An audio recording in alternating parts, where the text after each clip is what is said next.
Assalamu alaikum dear friends, and today video I'll show you how you can make a wallet address in Binance of any kind you want to deposit. You want to make a wallet address, so how will you make it? First you should go to the wallet.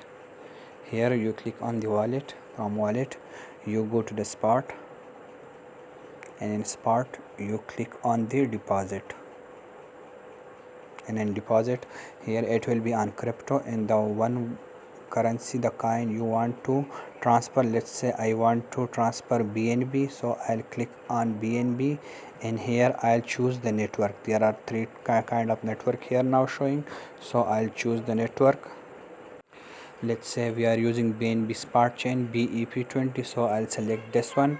The network is very important, so here an address will be generated. You can see here the address. From here the wallet address, the first line is the wallet address, and you should copy it from these lines to two lines. So here the wallet address is copied. Now you can paste where you want to transfer your funds from. So this is how you can generate your wallet address. Thank you.